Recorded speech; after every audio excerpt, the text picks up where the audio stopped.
Welcome back. This is Tea Time. Our guest is Baby Niger Season 6, Shine Your Eye, newest housemate, JMK Zainab Adedoyin. Baby Niger Zainab, popularly known as JMK, has made it open that she would not be using any strategy in the Baby Niger house to win the show because she wants to meet new people. Let us welcome the one and only, phenomenal and beautiful JMK. Hey girl. How you doing, mama? First of all, you look nice. You look very stunning. Thank I feel you. like you're enjoying this new celeb life. It suits you very well. Thank So you. I remember before the camera went off, I asked you a question like, for a woman with such a strong physical appearance, you seem quiet. What happened?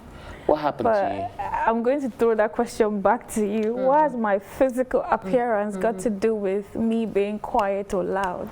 Okay, so okay, relax. Don't get along just yet. So for me, right, I just feel like a lot of people see a strong woman, and a lot of men are not even able to approach when you look this way. And don't get me wrong, you're looking so stunning and beautiful, right? But when you look that way, right, a lot of men find it difficult, and a lot of people also expect a lot of women that look like you to be the ones in charge, but you're kind of quiet. What was the problem? That's the thing. My personality, I'm not a noisemaker. I'm not a firecracker. I don't like trouble. I don't like drama. I am a bit reserved, but at the same time, I love to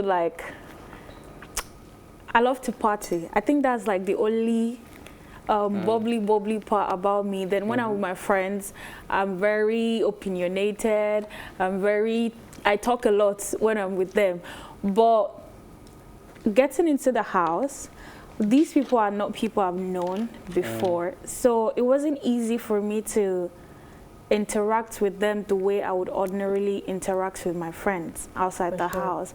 So I found it hard mingling with them, and I felt out of place at some point. So that's why my first week seemed like I was in my shell. I was keeping to myself. All right, so a follow-up to that, was your last-minute introduction into the game like a setback for you? Did it have something to do with it? Definitely, I feel like it was. Of course it was. Because ordinarily, if I started with them, I feel like we would have gotten along a whole lot more. Yeah, I would have come out of my shell a bit earlier. So me coming later, and then obviously you all know that we were like lockdown. There was the lockdown stage before that. That kind of took a toll on me in some way. So I had to like prioritize my mental health for that first week, having to, because I was subconsciously still thinking of the Isolation? things, the isolation.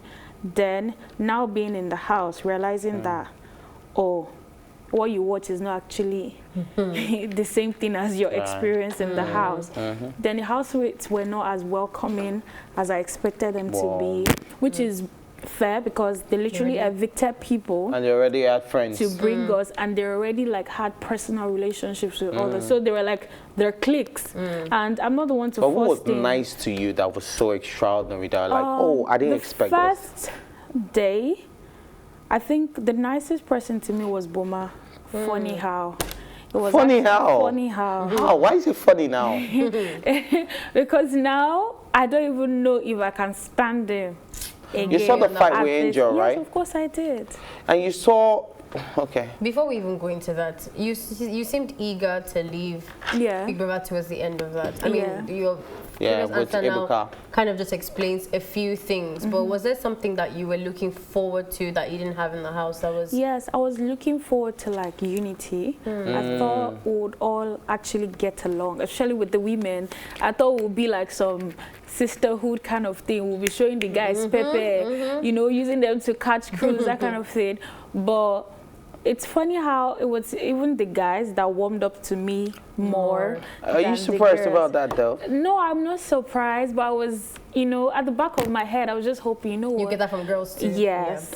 But my question, I think what she was trying to tell you was like, when you were leaving the house. Get into that. Yeah. I'm someone that, because I kind of suffer from anxiety issues, so I have to like mentally prepare myself for certain things, just so I don't lose my way if things don't go my way. So I had to mentally prepare myself for the eviction. So I was literally expecting the worst. So like, if it goes the good way, all well and good. But if it doesn't, I'm ready. I'm mentally ready. Nothing will shake. I would not cry. I would not be sad. I would just enjoy it and know that, okay, it's just my time. Let's speak of mental health real quick, right? Because you know, this season in particular has been all about mental health. Let's start from KV, right? Let's start from Angel, you know, who has told you that she has self-inflicted wounds and all of that, and she was really open about it. And, you know, we've seen people that are just really expressive to Big Brother that, look, I'm not in a good place right now, right? For you, was there anything that you never expected in the house that came your way? Okay, so speaking of mental health, KV and I and Queen, Michael, we all came together. So I could really relate to him on the whole mental health issue.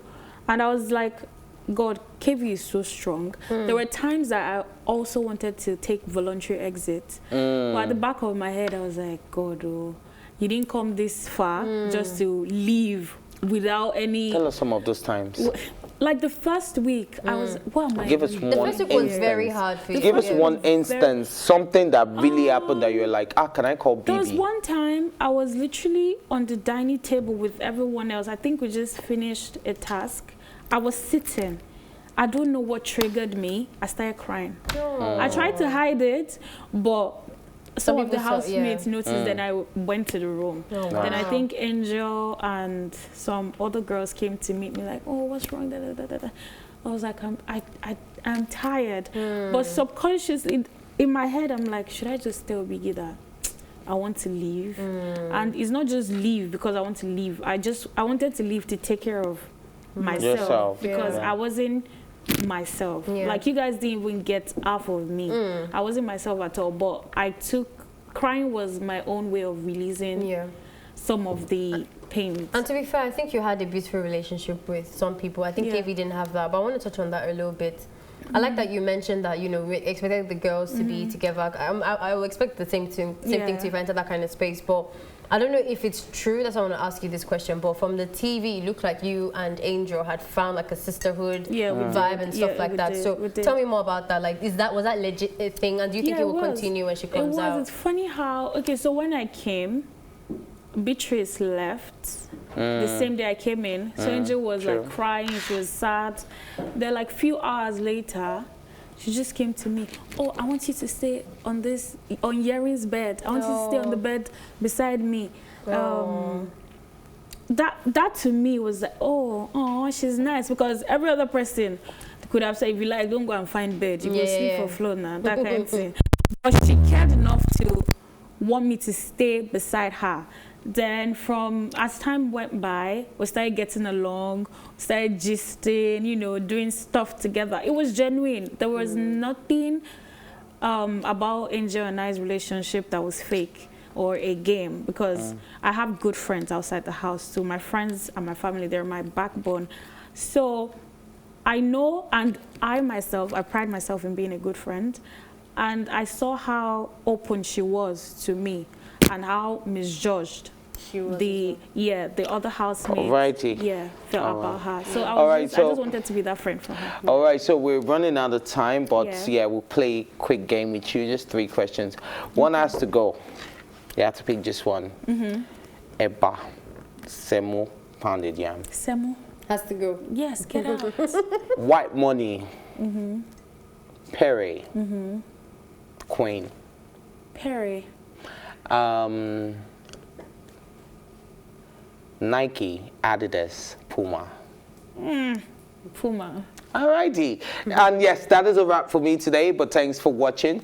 Join the conversation on social media with the hashtag TEATIME. Remember, you can catch up on our previous episodes, including this one and all our exclusive content, by subscribing to our YouTube channel at PlusTvAfrica Lifestyle. You can also watch TEATIME on Alto TV and, of course, in London on Ben Television. A big thank you goes to my co-anchor, Ife Omai, and, of course, our studio guest, JMK. And, of course, the entire production team.